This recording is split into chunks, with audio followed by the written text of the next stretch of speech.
सब लोग। तो आज मैं फिर से आपके लिए एक न्यू वीडियो लेके आई हूँ जिसमें मैंने सोच रही थी कि मैं 2 अक्टूबर को क्या बनाऊँ। मेरे को कोई आइडिया नहीं आ रहा था दिमाग में, तो मेरे को फिर मैंने बहुत सर्च किया, देखा कि मैं क्या बनाऊँगी, क्या ऐसा बनाऊँ, यूनिक क्या बनाऊँ। तो फिर मेरे को आइडिया आया कि मैं क्यों ना एक सिंपल ड्राइंग पेज में एक पेंटिंग बनाऊँ जिसमें मैं सिंपल आपको बता रही हूँ, मैं सच बोल रही हूँ कि मैंने एक सिंपल ड्राइंग शीट ली और उसमें मैंने पेंटिंग कलर लिए और साथ में उन पेंटिंग कलर्स और स्केच कलर्स को मैंने वो जो क्या बोलते हैं उसको, जो जिसपे हम वो नहीं करते, जिसको हम वो करवाते हैं जैसे बुक्स,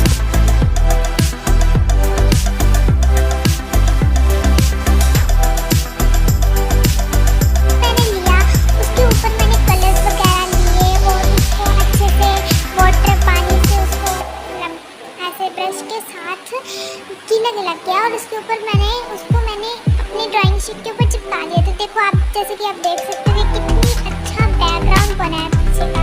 उसके बाद मैं सोच रही थी कि मैं क्या करूं, तो अचानक से क्या हुआ कि मैंने ब्लैक स्केच लिया और मैंने उसमें ब्लैक स्केच को जिल्द जो भी होती है उस पर मैंने उसको शेप दिया पूरा और फिर मैंने पानी लिया और उसमें पानी डाल दिया और उसको अचानक से क्या हुआ कि वो जो ब्लैक कलर था ना उसको मैंने इस पे किया तो अचानक से पूरा ब्लैक कलर फैल गया। देखो जैसे कि आप देख सकते हैं बड़ा सा गोला सा जो है, अब मैं इसको ठीक करने की कोशिश कर रही थी। कैसे ठीक हो, मैं इस पर ब्लैक कलर कर दूँ, पेंसिल कलर से इसको ठीक करने की कोशिश कर रही थी कि ये ज़्यादा ना दिखे।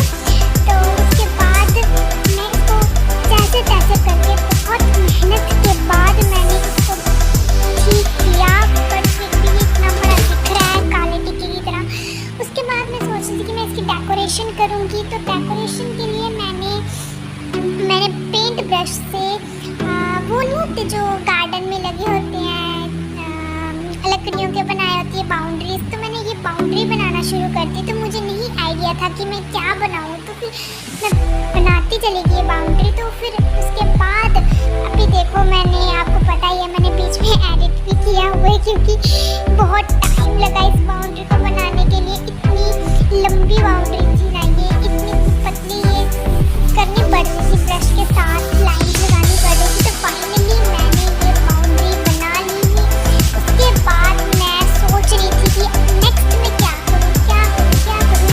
तो फाइनली एक और बड़ी अच्छी बात थी कि मेरा जो काला सा बिंदु था वो भी इस बाउंड्री के पीछे ढक गया और इतना ज़्यादा दिख नहीं रहा था। उसके बाद मैं इसको और डेकोरेशन के लिए अपना दिमाग लगा रही थी कि और डेकोरेशन के लिए मैं क्या करूँ। तो मैंने आसपास उसके फूल सजाने शुरू कर दिए, फ्लावर बनाने शुरू कर दिए और यहाँ पे मैंने रेड कलर के फ्लावर्स बनाए हैं, ठीक है। उसको इस बाउंड्री के आसपास सजाना शुरू कर दिए। उसके बाद मैं सोच रही थी कि मैं क्या करूं, तो मैंने क्या किया कि येलो कलर लिया, येलो कलर से उसको थोड़ा थोड़ा हाईलाइट डेकोरेट करना शुरू कर दिया, डॉट लगाने शुरू कर दिए जिससे कि ये पेंटिंग क्या करे, अट्रैक्टिव लगे। अट्रैक्टिव दिखाना तो हर कोई, देखो अपनी पेंटिंग को अट्रैक्टिव दिखाना चाहता है, तो मैं क्यों नहीं दिखाऊं।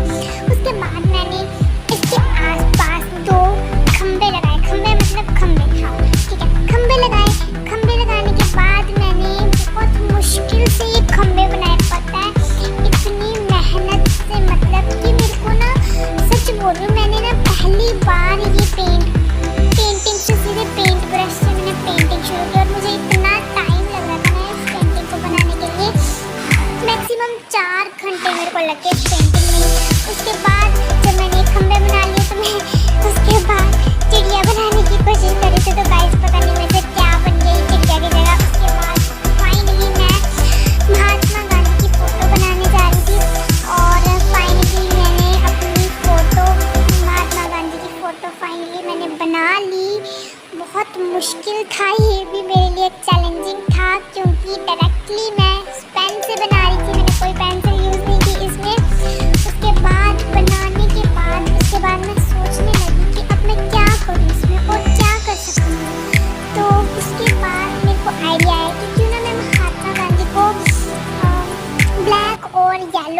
उसके साथ मतलब उनकी जो भी है मतलब जो भी उन्होंने डाला हुआ इसके साथ उसको हाईलाइट करती हूँ। तो ठीक है, मैं ये करना शुरू कर दिया। तो मेरे को भी इसमें काफ़ी टाइम लगा। उसके बाद मैंने सोच रही थी छोटी मोटी जो कमियाँ रह गई उसको पूरी कर लेते हैं। तो मैं जस्ट कर रही थी, तो उसके बाद मैंने महात्मा गांधी को बना लिया इसके ऊपर। अब मैंने क्या किया कि इसको थोड़ा सा रब करने की ज़रूरत थी यहाँ पे, क्योंकि ये थोड़ा ना रफ सा दिख रहा था। उसके बाद मैंने देखो इतना अच्छा पेंटिंग बना ली। ओ माय गॉड, मुझे अपनी तारीफ नहीं हो रही। उसके बाद मैंने ये फाइनली एक पेंटिंग रेडी की है जो मैंने अपने मन से बनाई है, बिना देखे किसी से भी, एकदम अपने मन से। और इतना रिस्क लेके बनाई है, मैं आपको बता नहीं सकती। तो आई होप आपको वीडियो पसंद आई हो। So thanks for watching, bye bye.